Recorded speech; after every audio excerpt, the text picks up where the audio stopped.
But లేదు, అది క్లియర్గా పవన్ కళ్యాణ్ అయితే టీడీపీకి పెద్ద అండగా నిలబడ్డాడు. దానివల్ల పవన్ కళ్యాణ్కి కూడా ఉపయోగమే. పవన్ కళ్యాణ్కి కూడా మినిమం ఒక 15 సీట్స్ వచ్చే అవకాశం కనిపిస్తూ ఉంది. ఇప్పటికే 14లో ఇది ఉన్నారు. 15 to 20 వరకు పవన్ కళ్యాణ్ వెళ్ళే అవకాశం ఉంది. అంటే బీజేపీ కంటే కూడా ఆంధ్రప్రదేశ్లో పవన్ కళ్యాణ్ పర్ఫార్మెన్స్ బాగా మనకు కనబడుతుంది.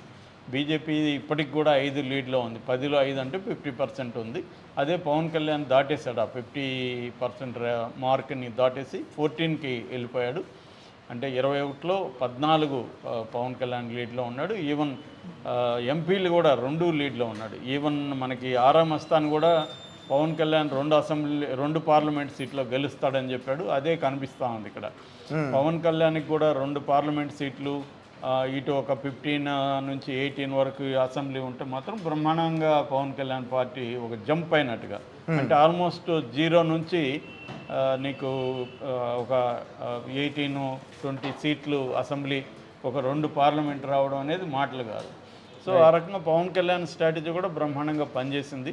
అంటే పవన్ కళ్యాణ్ కరెక్ట్ టైంలో సంక్షోభం ఎదుర్కొంటున్న టీడీపీ సంక్షోభం ఎదుర్కొన్న టైంలో పవన్ కళ్యాణ్ వెళ్ళి జైలుకి వెళ్ళి మద్దతు పలికించడం అనేది బ్రహ్మాండంగా జనాల్లో పవన్ కళ్యాణ్కి సింపతి వచ్చింది. టీడీపీ వాళ్ళల్లో కూడా ఒక కృతజ్ఞత భావం పవన్ కళ్యాణ్ పట్ల వచ్చింది. మన కష్టాల్లో ఉన్నప్పుడు పవన్ కళ్యాణ్ ఆదుకున్నాడని. అందుకని మనకి టీడీపీ ఓట్ అనేది ట్రాన్స్ఫర్ బ్రహ్మాండంగా వెళ్ళినట్టుగా మనకు అర్థమవుతుంది. సో మొత్తానికి ఇంకా కూటమి గవర్నమెంట్ ఫామ్ చేసే అవకాశం అయితే ఎక్కువ కనిపిస్తుంది. ఇప్పటి వరకు 175కి 140 వరకు కూడా డిసైడింగ్ అయితే అయిపోయింది. సో చూద్దాం ఇప్పుడు ఎవరు మనకి మధ్యాహ్నం 11 లోపు మిగతా విషయాలన్నీ కూడా తెలిసే అవకాశం ఉంది. సో వెయిట్ చేద్దాం సార్. Okay, thank you.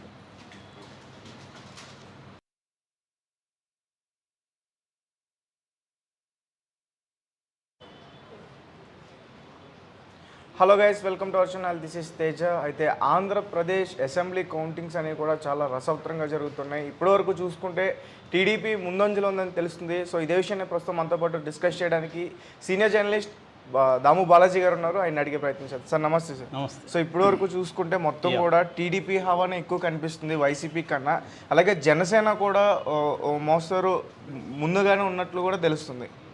ఇప్పటి వరకు ఏంటంటే ఒక రౌండ్ ఇంకా కంప్లీట్ కాలేదు. సో ఫస్ట్ రౌండ్లో తీసుకుంటే మొత్తంగా టీడీపీ కూటమి 53 వరకు ఉంది. వైసీపీ 8 మాత్రమే లీడ్లో ఉంది అసెంబ్లీ. ఇక పార్లమెంట్ తీసుకుంటే వైసీపీ 2 మాత్రమే ఉంది. టీడీపీ, బీజేపీ, జేఎస్పీ కలిసి 9 ఉన్నాయి పార్లమెంట్లో. సో ఈ రకంగా తీసుకున్నప్పుడు క్లియర్గా మనకి ఇప్పటి వరకు ట్రెండ్స్ చూస్తే క్లియర్గా కూటమి చాలా మంచి మెజారిటీతో గెలిచే అవకాశం కనిపిస్తుంది. అయితే వైసీపీ వాళ్ళు ఇప్పటికి కూడా మేము ఇంకా చూడాలి, ఇది కావాలని వాళ్ళు గెలిచే చోట మాత్రమే ఫస్ట్ అనౌన్స్ చేస్తున్నారు, ఎలక్షన్ కమిషన్ ఇలా మాట్లాడుతున్నారు. కానీ క్లియర్గా మాత్రం కూటమి మంచి మెజారిటీతో అంటే 120 అలా వచ్చే అవకాశం ఇప్పుడు ట్రెండ్స్ని చూస్తే మాత్రం క్లియర్గా మనకు కనిపిస్తుంది. ఎందుకంటే మనకి ఇది అక్రాస్ ద స్టేట్ అనమాట. కేవలం ఒక ప్రాంతం కాదు. ఈవెన్ రాయలసీమలో పూతలపట్టు కావచ్చు, గంగాధర్ నెల్లూరు కావచ్చు, కుప్పం కావచ్చు, నగిరి కావచ్చు, ఇక్కడంతా కూడా చిత్తూరు జిల్లాలో కూటమి అంటే ముఖ్యంగా తెలుగుదేశం ఆధిక్యంలో కనబడుతుంది. ఇటు అనంతపురంలో కూడా అనంతపురం ఉమ్మడి అనంతపురం జిల్లాలో కూడా కూటమి ఆధిక్యంలో కనపడుతుంది. ఈవెన్ కడప జిల్లాలో కూడా కడప కావచ్చు, మైదుకూరు కావచ్చు, కమలాపురం కావచ్చు, ఇక్కడంతా కూడా క్లియర్గా తెలుస్తుంది. సో మనకి పవన్ కళ్యాణ్ విషయానికి వస్తే, ఎందుకంటే అది స్టేట్ వైడ్ ఇది చేశారు కాబట్టి పవన్ కళ్యాణ్ కూడా లీడ్లోనే ఉన్నాడు క్లియర్గా. అట్లాగే కుప్పంలో చంద్రబాబు లీడ్లో ఉన్నాడు. ఇటు ఇక పార్లమెంట్ విషయానికి వస్తే పురంధేశ్వరి లీడ్లో ఉంది. అట్లాగే నర్సరావుపేటలో ఆయన పేరు కృష్ణదేవరాయలు, ఆయన లీడ్లో ఉన్నాడు క్లియర్గా. సో ఓవరాల్గా ఇటు శ్రీకాకుళం, తాడేపల్లిగూడెం, పాలకొల్లు ఇక్కడంతా కూడా క్లియర్గా టీడీపీ కూటమి లీడ్లో ఉంది.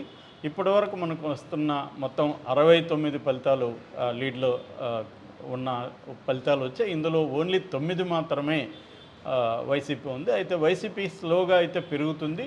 టీడీపీ కూటమి 56 వాటిలో లీడ్లో ఉంది అసెంబ్లీకి సంబంధించి. రైట్. సో ఇక ఆ, మనం ఒకసారి సెంట్రల్కి వెళ్తే సెంట్రల్లో నిజానికి ఎన్డీఏ చాలా ఓపెనింగ్ నుంచి కూడా ఎన్డీఏ బలంగా ఉంది. ముఖ్యంగా ఢిల్లీలో 7 నియోజకవర్గాల్లో కూడా ఆధిక్యంలోనే ఉంది ఏది ఎన్డీఏ. మామూలుగా మనకి కేజ్రీవాల్ ఎఫెక్ట్ ఉంటుంది, కేజ్రీవాల్ని అరెస్ట్ చేశారు, కేజ్రీవాల్ మీద సింపతి వేవ్ వస్తుంది. రెండోది కేజ్రీవాల్ బయటకు వచ్చి చాలా స్ట్రాంగ్గా బీజేపీ మీద ఫైట్ చేశాడు, దాని ఫ్యాక్టర్ ఉంటుంది అనుకున్నారు చాలామంది. బట్ ఢిల్లీలో మాత్రం 7